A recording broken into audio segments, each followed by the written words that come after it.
Well, hello, folks, and welcome to the Benjamin Z. Miller Investor Networking Group. It is so nice to see all of the different investors here that we have from around the world. We have these meetings every Sunday, and if you are watching this on the internet and you would like to meet more investors, you should just send me an email. Send me an email to ben@benjaminzmiller.com, and I can get you an invitation where you can start coming to the meetings. We have now several hundred investors from Europe and the Americas, and it is an opportunity where you can meet some really high quality investors and you can learn more about investing. Every week we do a presentation on a different topic, and today the topic is bonds. So with that said, we'll go ahead and get started. Why bonds? Why in the world would anyone want to buy bonds? Sometimes people, they say to me, oh, well, I don't know about buying bonds. There's a lot of inflation. Well, folks, there's been a lot of inflation ever since the history of governments and civilization. So it's not anything new. But rather than giving my opinion, I'm going to talk about a Nobel Prize winning economist. And I'm going to tell you about his portfolio. His name was Harry Markowitz, and in 1990, he won the Nobel Prize for Economics for his contributions to modern portfolio theory. And if any of you have accounts at BlackRock or Merrill Lynch or Bank of America, this modern portfolio theory that was developed largely by Harry Markowitz, the foundation of it rests on this work that he developed. But you know what's interesting? Even though his theory was really complicated and had a lot of mathematics in it, for his own personal portfolio, he made it so much simpler. He would put half of his money in stocks and half of his money in bonds.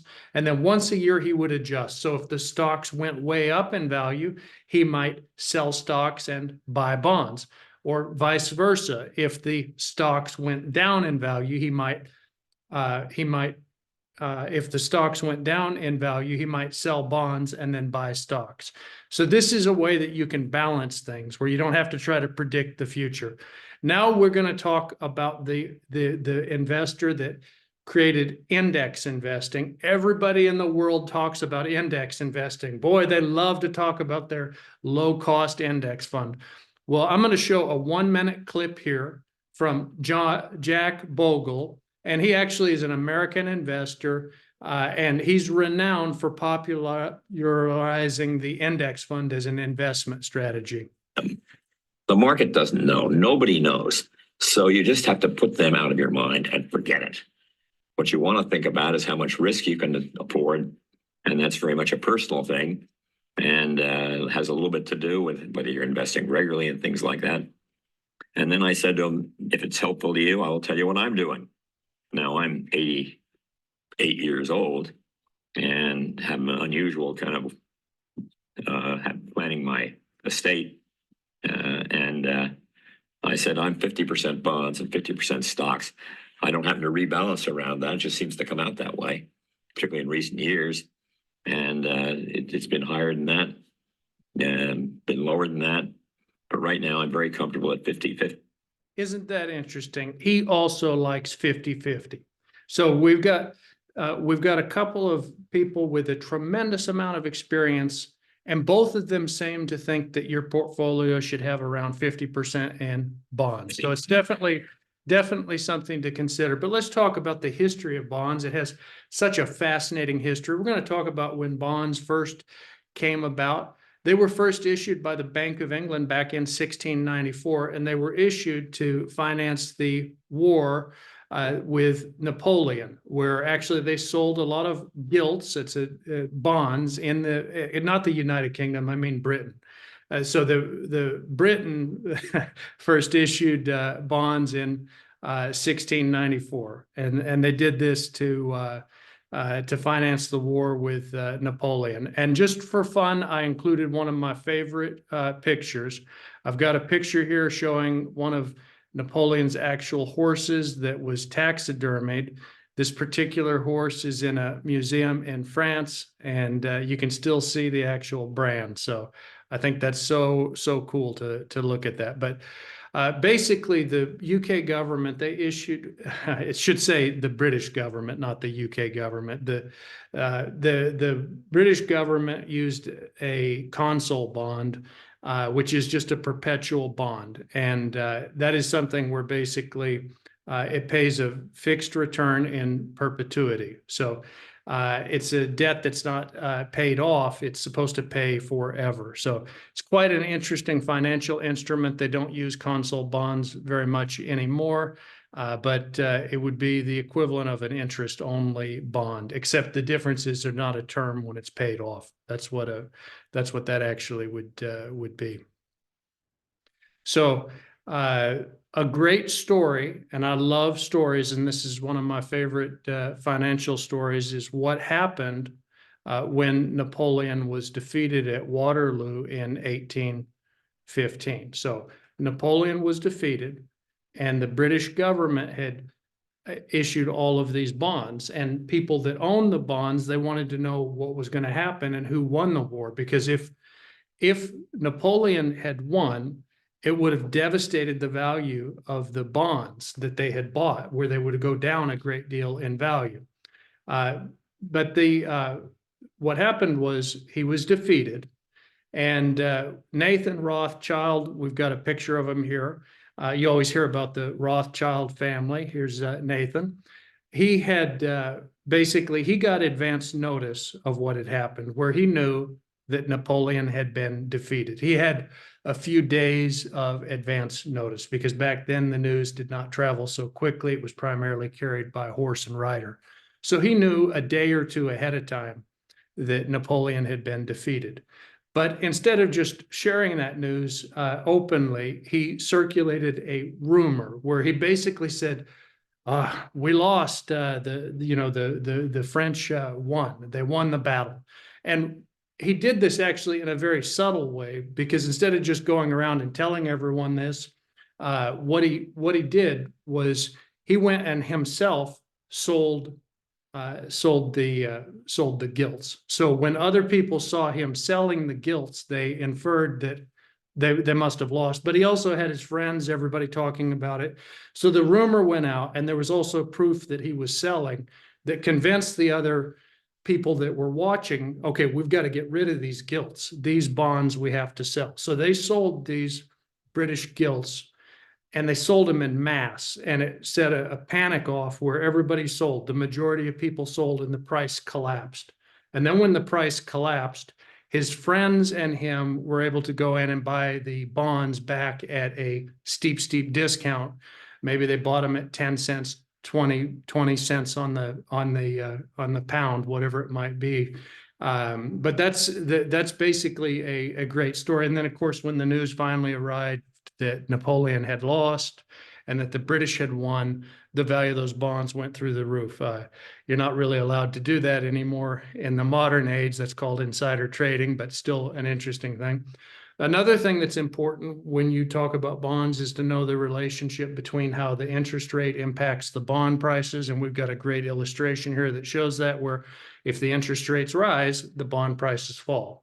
And vice versa. If the interest rates fall, the bond prices rise. So that's the main thing. That's not the only thing that affects bonds, but that's one of the key things. So what other factors affect bonds? Well, we talked about the interest rate, credit risk. A lot of these agencies, they'll put a rating on a company, or they'll put a rating on a government. Anything that moves the credit risk upgrade or downgrade will impact the bond price. Overall, how the economy is going in that particular country, that will impact. Inflation also has an impact. And then central bank buying and selling. All of these factors work in unison. It's not just one thing that impacts. But what does that mean when you hear about rating agencies and default risk of bonds? Well, let's take some actual rating agencies here. We take the S&P. They have a rating level of, say, they have a AAA rated. They describe it as prime. That would have a default rate of 1 out of 192 times that bond would default. Let's say we look at Fitch, which has a AAA rating. That has a default rate that's worked out to 0.6%, or 1 out of 167 times. And if you move down to some of the other things like, say you get a triple B rated bond, that's relatively good quality. Maybe 1 out of 34 will default. And then if you talk about all of these, you can kind of get a sense of where things are. So why do people buy bonds? Well, they buy the bonds because they want the predictable income. In the UK, they call bonds gilts. In the US, we call them treasury bills or T-bills. In Germany, they call them bunds. So there's a lot of different kinds of bonds, but these are the important things. There's also in Islamic finance, they have a type of bond that's called a sukuk bond because there's a prohibition on interest, so they try to circumvent that by constructing an Islamic sukuk bond that doesn't technically pay interest. Some of the key terms that you should be aware of when you're looking at a bond are term, premium par, yield, and duration. Duration is the one that gets most new investors because they understand yield, they understand term, they understand usually premium par, but the duration is the one that catches new investors where they don't really understand it. So the way this works is if you have a bond that has a duration in years of, say, 6 years, and let's say you buy a bond that has a duration of 6 years, or even 20 years or 30 years, the longer the duration, the more the impact of a swing in the interest rate. So as an example, let's say that you had a bond that had a 6-year duration and the interest rate moved. Let's say that the interest rate increased by 1%. Because the interest rate increased, the bond is now less valuable because nobody wants that bond that pays a lower rate of interest. So that would move down the value by 6%. And if it was a 20-year duration, it would move down the value by 20%. So someone that bought, say, a government bond that had a 20-year duration, if the interest rate increases by 1%, it could, in that one movement, reduce the value of the bond by 20%. And people are saying, wait a minute, I put 100,000 into this bond. The interest rate moved 1%. I thought bonds were safe. Now it's only worth 80,000 if I try to sell it. That's exactly how it works. Now, if you don't want to be exposed to that, what you can do is you can shorten up the duration. So say you buy a 1-year bond or a 2-year bond. Say you put 100,000 in a 2-year bond and the interest rate goes up 1%. Well, in that case, if it's only a 2-year bond instead of a 20-year, the price is only going to decline by 2%. So if you went to sell that 100,000 bond, you could still get 98,000. But if it was a 20-year bond and the interest rate went up by 1%, you'd see a decrease in the value of 20,000, where now it's only worth 80,000. Definitely something to know about if you're buying bonds instead of just thinking that you understand, because there's been many an investor that has an unpleasant experience when they buy that. I'm not going to go through the calculation of duration. I do have it on the slides. You can do it with a financial calculator. You can there's a lot of ways to do it, but you can later look at this. But basically, you just plug in the formula and it will give you the duration on the bond. And in the slide deck that everyone will get a copy of, we go through that. What about rated debt? You know, a lot of people, they talk about, oh, you know, I'm not going to buy a bond that's not rated. That's one of their favorite things to do. A lot of people, they make a big mistake when they shut their mind to buying bonds that are not rated. Because more important than the rating, despite what all of the experts say, is what is actually backing the bond. And I point to a great example. I'm going to point to an example called, in the United States, we had an energy company called Enron. And Enron was such a powerful energy company. And all of the experts wrote all of the articles talking about how powerful it was. And all of these esteemed rating agencies that everybody runs around now with, you know, parroting, I won't buy it unless it's rated this or that. These same people, these same rating agencies, they were on November 28th, 2001, all of the major rating agencies, they rated Enron's debt as investment grade. That was November 28th. But on December 2nd, Enron declared bankruptcy. So my point is, and by the way, the people that bought those bonds, they suffered tremendous losses, just tremendous losses. And it's a situation where it is so important if you're going to buy bonds that you find something that is based on hard assets. As an example, my company, Alamo Mortgage Holdings, we purchase packages of mortgages in the United States. So when we go in and we purchase packages of mortgages, we're buying these at a discount. And the great thing about it is real estate is the collateral that secures the debt. So you can't get a situation like this if you've got hard collateral. So it's definitely important to look into that. If you're interested in learning more, just send me an email. You can just send me an email. I'll be happy to provide you with more information. Here's an illustration that shows how it works with trading at a premium or discount to par. So say you've got a face value of 1,000. If maybe the interest rates decrease, now instead of being quoted at 100, because the interest rates went lower, now it's quoted as at 102. That's trading at a premium to par. Now say that the opposite situation comes up, you can have a discount to par. That's how the term is used quite a bit.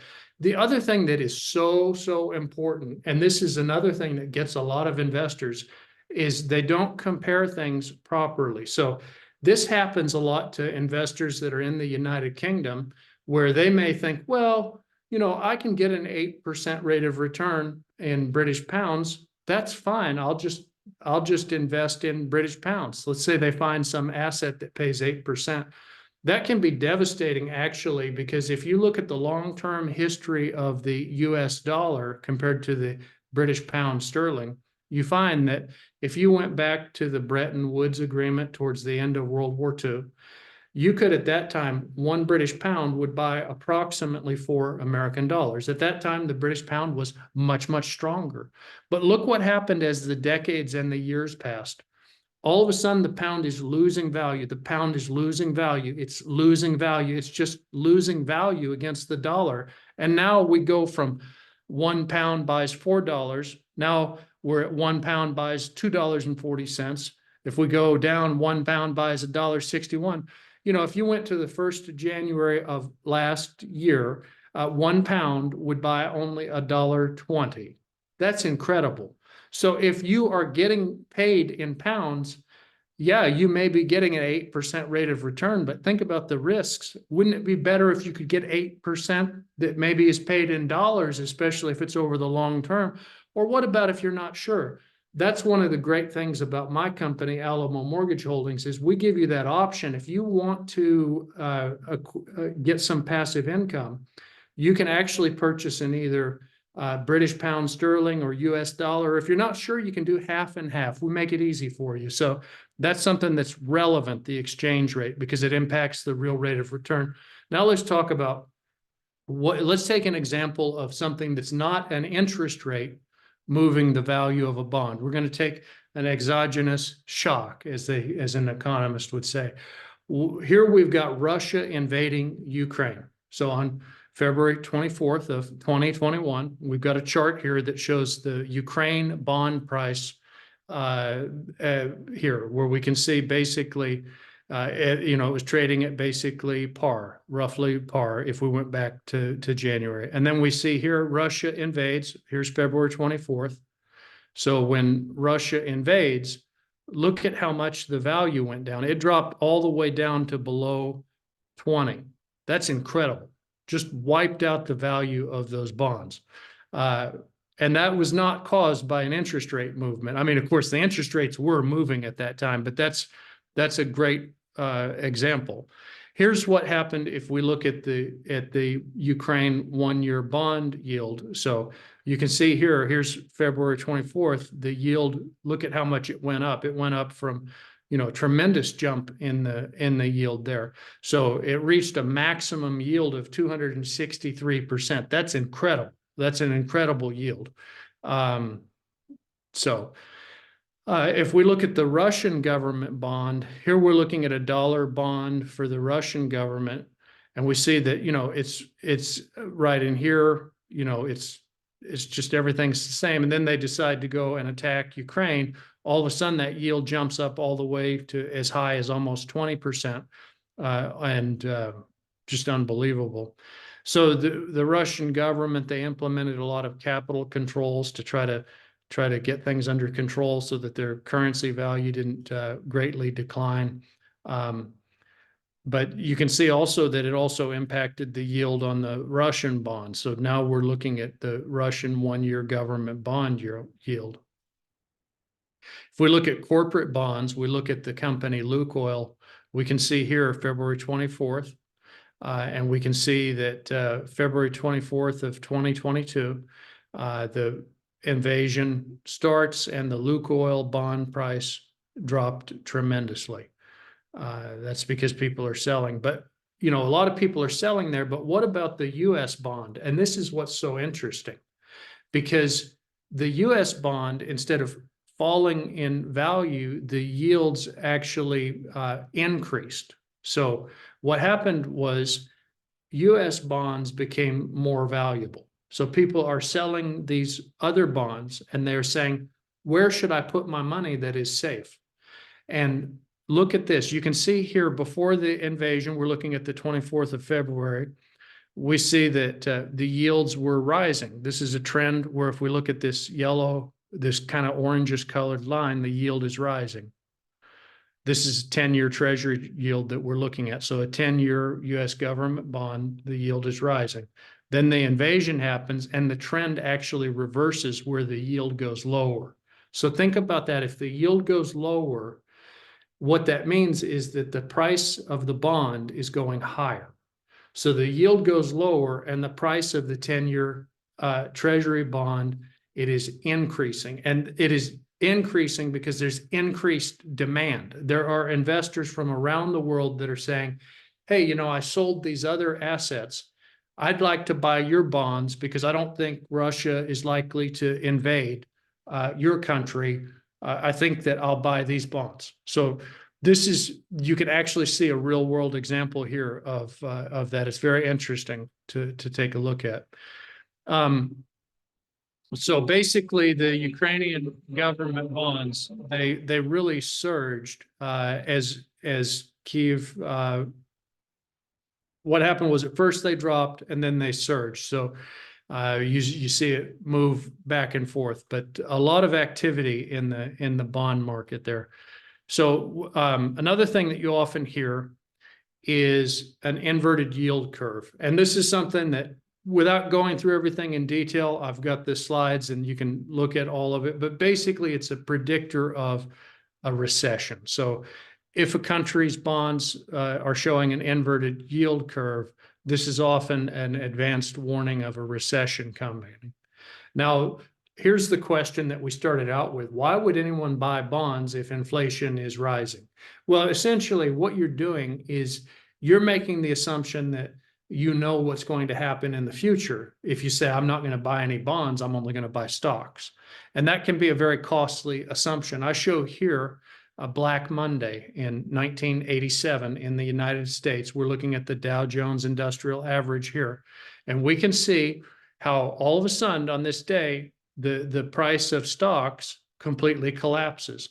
Now, what do you think would happen if you were here at this time and you had 100% of your portfolio in stocks?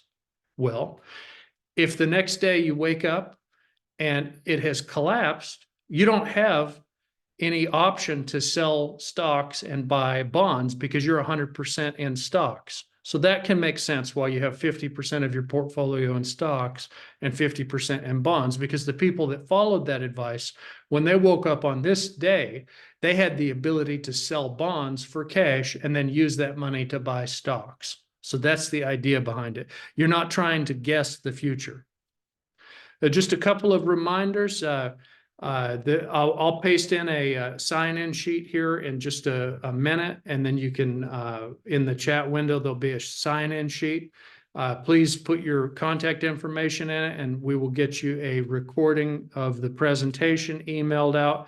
You also will get the contact information for the other investors that attended. So very good situation there. So, all right, excellent. And then if you're watching this on the internet and you're thinking, boy, you know, I'd like to learn more about investing, just get in touch with me, send me an email. I'm always happy to help new investors. So I've got some supplemental material that you can look at later, which just shows yield curves. It's actually quite interesting, but that is it for our presentation. So I'm going to go ahead and stop the recording, and then I will open it up for any questions, if anyone has any questions. So let me just go ahead and stop this recording.